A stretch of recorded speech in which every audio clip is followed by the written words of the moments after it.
right, 5th grade. Happy Tuesday. So today, right now, you are with Miss V. You are kind of that in-between. You are not with me right now. You are not with Mr. G. You are doing social studies with Miss V. All right, now, up on the board, you will see the agenda that I have for you for this time today. Okay, so a few things that I wanted to get started with. This is the first thing. From there, though, there are a few other things that I want you to do. So when you finish this today, I'll kind of help you out to find what to do after you finish this assignment. Okay, so now we are, it's been tough with social studies this year because we haven't had a ton of time to be able to talk about everything that has been so important with social studies and history in the United States. But what we are going to try to do from now until the end of the year is try to wrap up early United States history. Okay, so right now, if I can just kind of talk to you a little bit about what's going on. This is back in the 1700s, 1750s, 1760s, a long time ago. Okay, George Washington was alive. He was around. Abraham Lincoln was not even born yet. Okay, so this was quite a while ago. This was about 350 years ago. There was a war. All right, some of you may remember what this war was. It was very important in North America. Okay, this was before the United States of America even existed. Okay, so we're going to talk about today. So this war was called the 7 Years' War. It was very, very important. All right, so the two sides of the 7 Years' War. There were two sides. The two sides that were going against each other. Okay. There were the people that were the British, right? The army from the British. So the king and the queen sent an army to the colonies, and we'll show you a map kind of where that is. And they were there to fight. Also, there was the Colonist Militias. Okay, now the militias, if you remember, these are like volunteers. And so if there are militias today, and militias are people that do regular jobs, like they're teachers or they're doctors or they're, they work at the post office, and they volunteer help to fight if ever needed. Right now, today we have an army in the United States, and so we don't really need militias anymore. But back then, the colonists were very far away from their leader, who was the King and Queen of Britain, and so they wanted to be able to protect themselves. So they created these volunteer armies called militias. Okay. Then the other side was the French army. Okay. So the French king sent people over to the colonies to fight as well. And then last, the Native Americans. So the Native American tribes, a lot of them got together and helped the French fight because the French said, you know what, you've been so helpful to us. We are going to help you, and if you help us during this fight, and we win, then we will guarantee that you will never lose your land or get kicked out of your space. All right, so the Native Americans said, absolutely, we will help you out. Okay. Now, what I'm going to do is I'm going to pause the video really quick. I am going to search Google for the British flag and the French flag. You will do the same, and you will put them in these two spaces. All right, so what you are going to do is find these two flags on Google. You'll type in the British flag and French flag, and you'll put them there. You can see they're pretty similar. They have the same colors, just a little different design. But this is the British flag, and this is the French flag. Okay. Now, what we are going to do is on the next slide here, we're going to talk about what they fought for. If you are still looking in your, you want to look up on Google a little bit more, you can pause for a second, okay? And you can go back and you can make sure you have everything that you need and then push play on this video, okay? But let's keep on going. What did they fight for? Now, this was a huge war. It actually, I know that, you probably have never heard of this before. This war it created the world the way that it looks today in a lot of different ways. All right. So the fact that they fought for something that was very small seems kind of strange, right? But it was because of all of the things that happened after this war that actually turned out to be, we ended up becoming our own country, the United States of America. A lot of things happened because of this war. So first, what did they fight for? They fought for the Ohio River Valley. Okay, so there was a river called the Ohio River. It is still around today. I'm going to show you a picture here in a second of what that looks like. but the Ohio River Valley is what they were fighting for. It was a bunch of land right in the middle between the French area and the British area, and they wanted it. Both of them wanted it.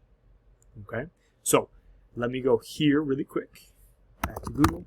Oops, look at the Ohio River Valley, I guess. Didn't really want to do the valley, but the Ohio River, you can see it. If I go to Google Maps here, here is the United States. Okay, these are the United States that you know. Here we are in Minnesota, right? Here's Minneapolis. There's St. Paul. The Ohio River Valley, as you would probably guess, it is by Ohio. Okay. Back in the 1700s, there's no such thing as Ohio. The Ohio tribe was actually a Native American tribe, and so they named this river after them. And you can see if I zoom way in here to kind of right in the middle of Ohio, here is the Ohio River. This is what they were fighting over back in the 1700s, 350 years ago. All right. So there it is. There were a lot of things that were there, a lot of Native American tribes, a lot of very important things. Okay, so they're fighting over the Ohio River Valley. So I showed you that map of what it looks like today. I'm going to show you a map of what it looked like back in the 1750s and 60s. It's a little bit blurry. You have this map on your slides as well. But you can see the different kinds of territories here, who owned the different parts of North America. Okay. Now today, it looks very different, right? North America is very easy. Up on kind of our hat is Canada. Here is the United States. Below us is Mexico. Below them is Central America and some smaller countries there. Below them is South America. Okay, it's very easy. It's a lot easier to kind of decide who owns what because there are borders. But back then, it was a little bit more challenging. You can see these borders are not very easy. Canada is, some of it's owned by the British, some of it is owned by the French. Over here, where we are in Minnesota, which is about right here, is St. Paul. We were actually French territory, which is crazy to think about because today we speak English. But if this war would have ended differently, we may be speaking French right now, which is crazy to think about. Okay, but here are the two sides, the British and the French in this war. The Spanish were down here in Texas and Florida, what is today Texas and Florida, Mexico, and then Central America. But they weren't really part of this war here. It was mostly the British and the French. So you can see the French is yellow over here. They called this Louisiana. This whole area, so even where we are today, is called Louisiana, even though you may recognize the word Louisiana. Today, Louisiana is a state way down here in the bottom of our country, kind of by Texas. But this whole area, to the French, they called it Louisiana. All right. And here are the colonies. This is where the militias lived. All right. Here's Philadelphia. At the time, that was the capital. And then you can see right here is kind of the Ohio River Valley. This is all of that area that is disputed, which means that they're fighting over, right? So this is what the French and the British are trying to win in this war. Okay? All right. We're going to keep on moving. I know we got a lot going on today, but I want to keep moving, and you can always pause this video if you have any questions. Okay? So, why did the English want the Ohio River Valley? That is first. Why did the English want this Ohio River Valley? What were they trying to gain from this war? So why did the English want the Ohio River Valley? They wanted more land and resources. Okay, resources like trees.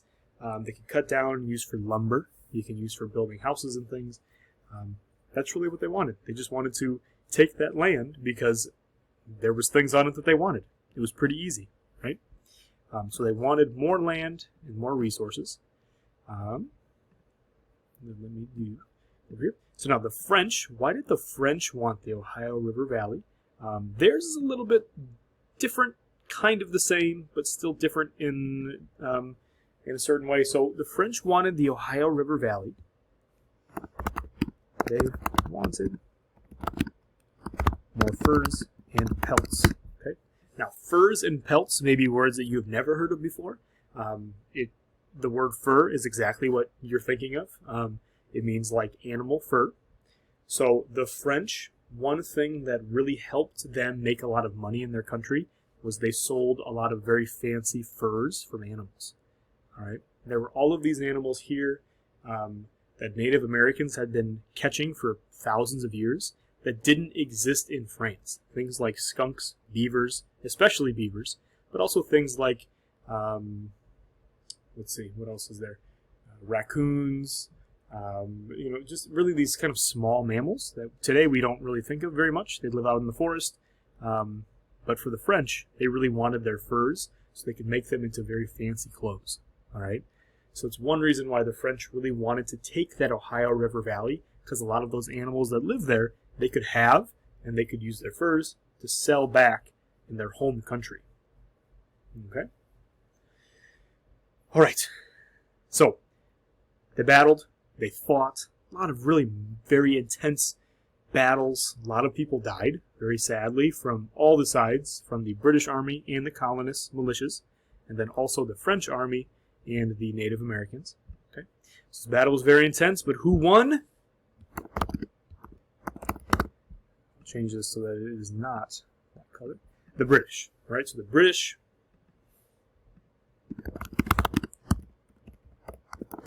and the colonists won this battle. Okay, the British and the colonists won the battle. Okay, the French were told, okay, you lost, you cannot have the Ohio River Valley. See you later. Right? And the Native Americans were still able to live in the Ohio River Valley because that was their home, but it was only a matter of time. So very soon, the British were going to jump into that Ohio River Valley and tell them, hey, sorry, this is ours now. You got to get out of here. Okay, so the French were not able to protect them anymore, and that was obviously very sad. But that is what happened after the war. The British and the colonists won. Now, 3 more slides here. Okay, the first one is who benefited from this war. Okay, and the first thing we got to do is define the word benefit. So I'll go over here to Google Classroom. Benefits. Definition. Okay, so an advantage or profit gained from something. Okay, receive an advantage, profit. So the benefit means to gain something, right? If you benefit from something, you gained something. The British benefited from the war. Excuse me, English. Just remember that the English and the British, those two things, when we say them, they are the exact same. Okay, there's a very, very small difference, but for the most part, they are the same. The British, they gained the Ohio River Valley, right? That was the thing that they really wanted. They gained that Ohio River Valley. Okay, now one thing that we will talk about in the next couple of social studies days is how this war was so very expensive for the British. All right, and we'll talk more about that. But really what they wanted was the Ohio River Valley, and they got it. They won the war. All right. Now, who did not benefit from the war? There are 3 different groups here of people that absolutely did not benefit from the war. Okay. I'm actually going to make these a little bigger here. Okay. Now, I am actually going to stop the video here for 1 second. I'm going to make this into 2. And so now you can stop this video and go on to the video next to this one. And that will be the remainder of this video. All right. If you have any questions, ask Miss V.